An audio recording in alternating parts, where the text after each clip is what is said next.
evening and welcome to BATV News. I'm Kalila Reynolds.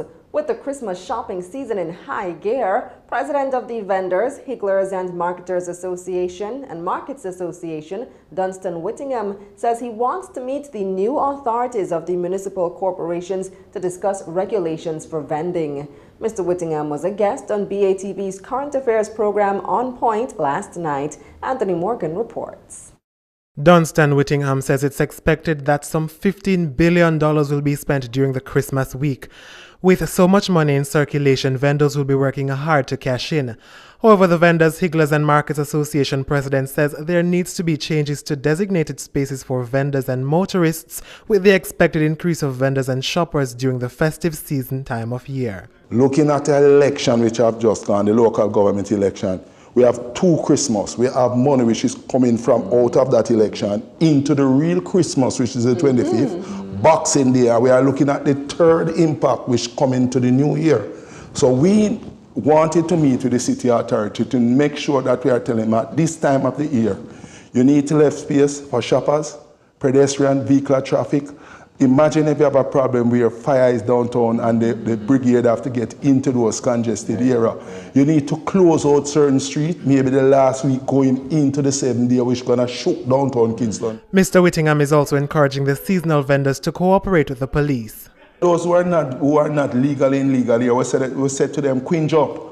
You understand? You have to quinge up. Whatever that means. Whatever it means. And we are also talking about demarcation lines. Because there's what people have to understand, there's sidewalks, if it don't go up beyond 4 feet, you cannot hardly mark those sidewalks, because if you mark it, what's going to leave there for the pedestrian and the customers and the shoppers? So these are some of the things you have. You have broad sidewalks downtown, which you can mark on the outside and the inside. And when vendors get a street, they created what you call a 6-lane traffic. He says he's hoping to meet the new mayors soon to ensure that things are put in place for the holiday rush. We're dying to meet with all the changes of mayors and all these things in the different townships to make sure they understand that it's not a time that the 12 slices of cake are being eaten up by one set of people. That 12 slices have to replicate into 24 slices, into 48 slices, into 96 slices, and if you multiply that by 2, because everybody wants a piece of it. For BATV News, I'm Anthony Morgan.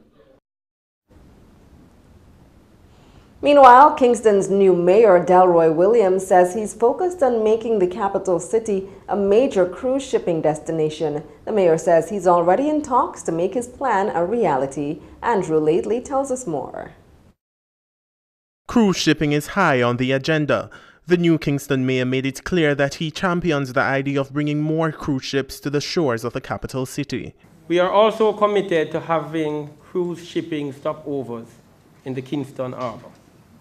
We will join hands with those who have been championing the effort. This certainly would be a major boost to the economic life of the municipal corporation. It would open business opportunities and create employment.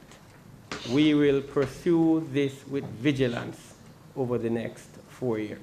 Mr. Williams says he has already engaged stakeholders to make the process smooth and efficient. We have started speaking with the tourist industry, with the minister and his team, in terms of where we go forward. And we, as I've said, we will be playing our role in terms of integrating and synergizing and linking with the economic growth agenda. And so cruise shipping is big for us, because it will certainly drive economic activity in Kingston and St. Andrew. Meanwhile, the mayor pointed out that some changes will be made to the marketplaces going forward. Immediately after the season, we will have to look at the markets in terms of operation, in terms of design, in terms of how we structure them. I can't say much on it because I have to acquaint myself with markets design across the globe, and I have to speak with the technical persons.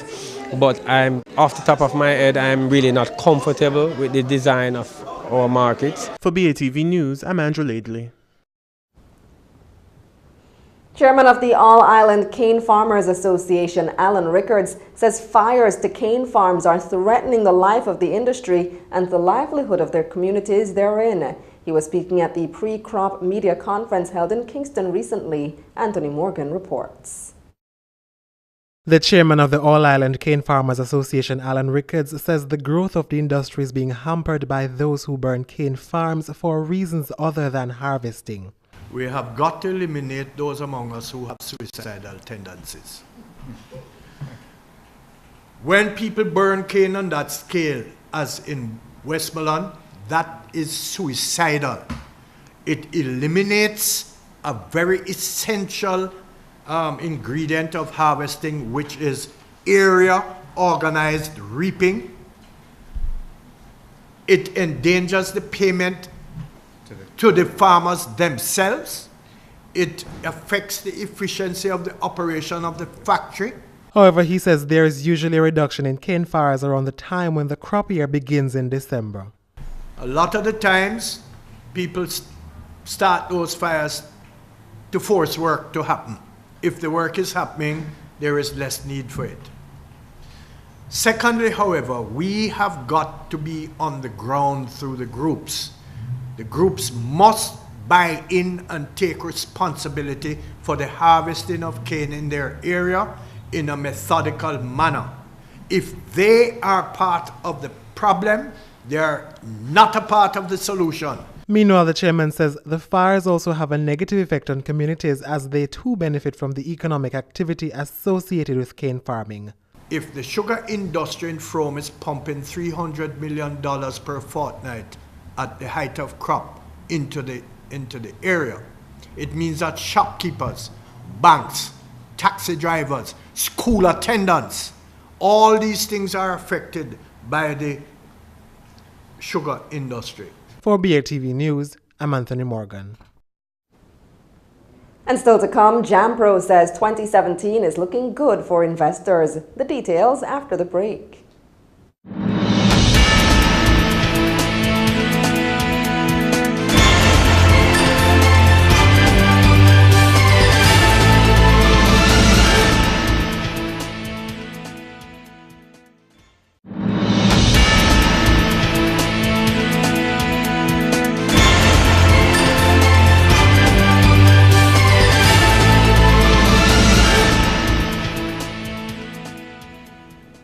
Welcome back. JAMPRO's president Diane Edwards says 2017 will be an exciting year for investments in Jamaica. She says JAMPRO did a lot of groundwork this year, and 2017 will be the year when the country reaps the reward. Andrew Laidley reports. The JAMPRO president says Jamaica penetrated almost all its untapped markets this year. She pointed out that JAMPRO went through the U.S. seeking investments as well as in the Caribbean, many of which she says has been fruitful. And we have a lot of opportunity in Cuba, which we need to capitalize on. We've been to Dom Rep this year, we've been to Haiti this year, we've been to Panama. So we kind of have had, what we've been trying to do this year is to look at regional markets that are close by, that are neglected, and look at the opportunities, because all of those markets I mentioned have real opportunities. And we also have a Roadshow USA program, which means we've gone to Miami, Atlanta, Washington, and New York. Ms. Edwards says although exports are expected to increase next year, JAMPRO has identified that the country has a deficiency in production. We expect exports to really start to take off next year. Partly because export is about production. It's about really ramping up production. Funnily enough, we have identified the markets. The problem we have is not markets, we need more production. So we have to feed that production, and that's what we're going to be focused on next year. What's exciting for us is that some new agricultural players are coming into the market, and they're going to really change the face of agriculture in this country. The JAMPRO president pointed out that Jamaican investors are becoming more enthusiastic about investing in local industries. These are local investors, and that's even more exciting because the local people have seen, we just had an agriculture forum about 2 weeks ago, and what we discussed is the markets that we have seen for Jamaican fresh produce and Jamaican manufactured products. And the market is there. We just need to produce more. And that was the whole focus of that. So I think people are starting to catch the idea now. For BATV News, I'm Andrew Laidley. The Statistical Institute of Jamaica Statin says inflation was 4% in the month of November. Anthony Morgan has the numbers. Statin says the upward movement in the November Consumer Price Index was mainly the result of a rise in the index for the most heavily weighted division. The division food and non-alcoholic beverages rose 0.5%, while there was a 0.7% increase in the index for housing, water, electricity, gas, and other fuels division. Statin says higher prices for vegetables and starchy foods primarily contributed to the increase in the index for food and non-alcoholic beverages, while the rise in the cost of electricity accounted for the increase in the index for the division housing, water, electricity, gas, and other fuels. Statin says during the month there was a 0.2% advance in the index for education, caused by an increase in the cost of examination fees. For the calendar year to date, the inflation rate was 1.4%, with point-to-point inflation at 1.7%, and the fiscal year to date registering an increase of 2.8%. According to Statin, other divisions also recorded increases. The All Jamaica All Divisions Index, including alcoholic beverages and tobacco, rose by 0.2%, clothing and footwear 0.3%, furnishings, household equipment and routine maintenance went up by 0.2%, recreation and culture 0.1%, and miscellaneous goods and services rose 0.3%. Statin says the health, transport, communication, as well as restaurants and accommodation services divisions all recorded negligible movement in their index. For BATV News, I'm Anthony Morgan. As 2016 draws to a close, EPOC's co-chair Keith Duncan is reporting that the country's macroeconomic conditions continue to look up. Camille Gale reports. EPOC co-chair Keith Duncan said he does not expect any disturbances to the island's primary balance for the rest of the year. In fact, Mr. Duncan pointed out that the October numbers are way ahead of target.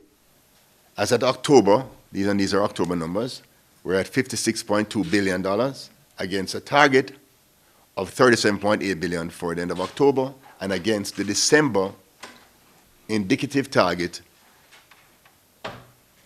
the December actual review target, the December review target of $54 billion. So therefore, the primary surplus is already ahead of the target for December as at the end of October. Very positive. Similarly, Mr. Duncan indicated that the country is in a safe zone where tax and non-borrowed reserves are concerned. Tax revenues are at $245.9 billion against a target of $241.2 billion. The December target indicative is $300 billion. We're well on the way to making that target. Non-borrowed reserves, as at October, at $1.422 billion US dollars, and the target for December is $1.4 billion, $1.405 billion. He said inflation is stable and projections show that conditions will only improve going forward. There is an inflation target, which is throughout the life of the program, the center inflation target of 5.5%. That's actually at 1.8%. As I said before, there's a range of between 1 and 9%, a corridor in which Jamaica can, once we are within that corridor, we are hitting the targets, and that's satisfactory to the IMF. For BATV News, I'm Camille Gale. Stay with us. Regional and international stories are after the break.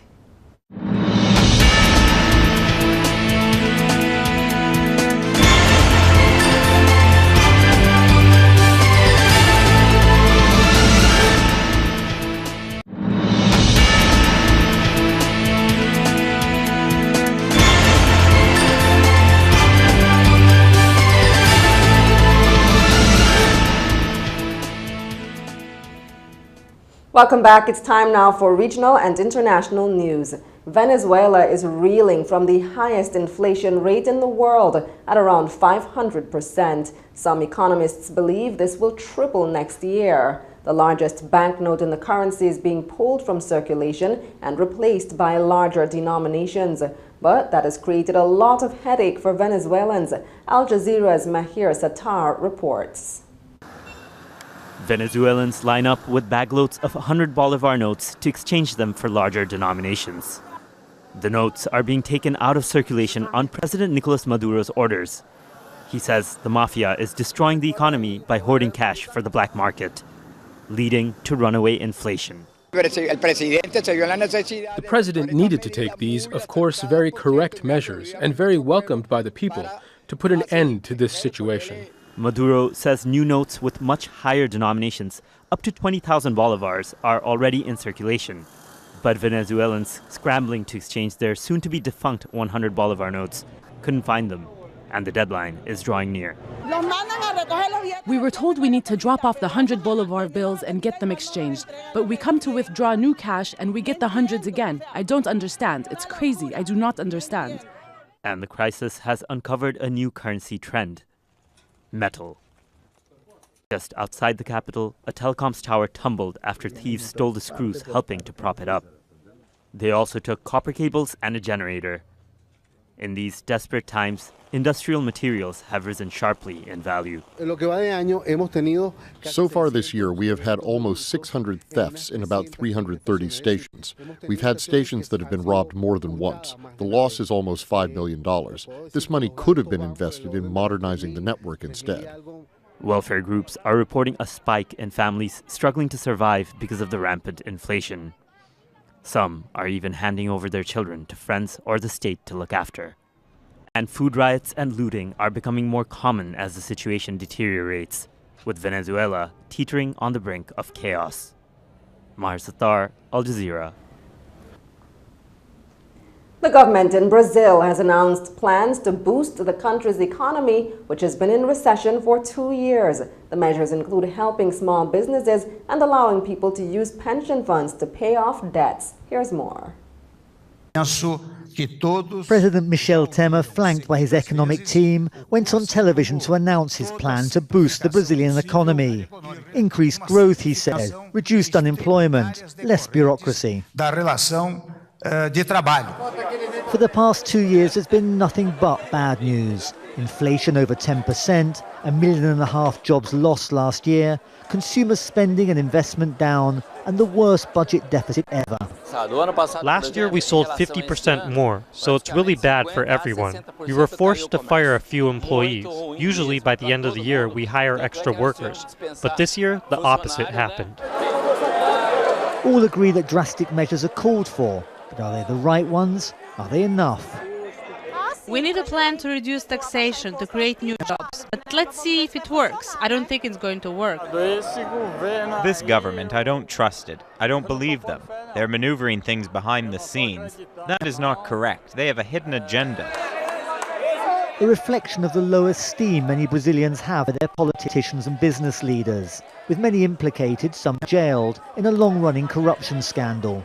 It's in street markets like this one where the effects of the recession have been most keenly felt, where profit margins are smaller and needs more immediate. It's also here where they're shouting loudest for change, but from politicians and an economic elite in which they have little faith.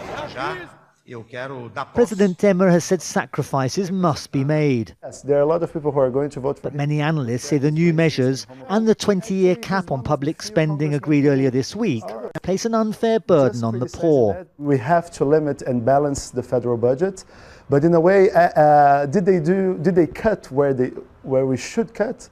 I mean, Brazil has more than 20 ministries. We have more than 400 federal agencies and institutions. Couldn't we trim down a bit, cut benefits for congressmen? Do we have to limit the budget that could limit our education budget or healthcare budget? Just a few years ago, Brazil's economy was booming. The slump has been rapid. The government says recovery will be a long, slow and often painful process, but is struggling to convince many of its own people that it's qualified for the job. Daniel Schweimer, Al Jazeera, Sao Paulo. The Greek parliament has defied warnings from its creditors and approved a $640 million one-off payment to the country's poorest pensioners. The move has not only angered Greek lenders, but also pensioners who say the Christmas bonus is a pittance. Pensioners are among Greece's poorest people. Half of them live below its poverty line of $23 a day. Thanos Dobanos retired on $35 a day. That's been cut to $20, money he shares with an unemployed son. I worked in construction for 42 years. I built Athens. It was a ruin after the Germans and the Civil War. We thought we were building a better world. Our reward is to go to hospital to die, instead of having the benefit of the sweat we put in for our children and grandchildren. Syriza has now decided to spend $650 million to help people like Dobanos, but that has backfired. Pensioners poured out in their thousands to say that the government is offering them a pittance with one hand to take it away with the other. Greece's Eurozone partners too are worried that it may now have trouble repaying the $220 billion they have lent the country. They've suspended debt relief measures worth $47 billion. The Conservative opposition says Syriza has now put Greece in danger. The Prime Minister once again lies before Parliament. Did he not say that this debt relief was secure? Did he not say that this was secure because of the economic results? Did he not say that there wouldn't be a problem? And in no time a problem has surfaced, and it negates all of the proclamations on the great success concerning the debt, because at the moment this great success has been frozen. We will not participate in the communication tricks of Mr. Tsipras. These are your responsibilities. These are your problems. And it's not just over pensions. The government plans to delay a sales tax hike on Eastern Aegean islands, which have borne the brunt of the refugee crisis. The government says its handouts don't cost more than $750 million, and it can handily afford them because tax revenues this year have been $4 billion above target. It sees this, along with 2,500 jobs in health and education on the islands, as a much-needed stimulus to the economy. Prime Minister Alexis Tsipras was in Brussels lobbying support for his handout. In Athens, his government carried the vote with a two-thirds majority. Creditors say pension spending needs to come down even more. That is hard. With unemployment above 22%, 1 in 2 households relies on pension income. John Psaropoulos, Al Jazeera, Athens. Talking Stocks is after the break.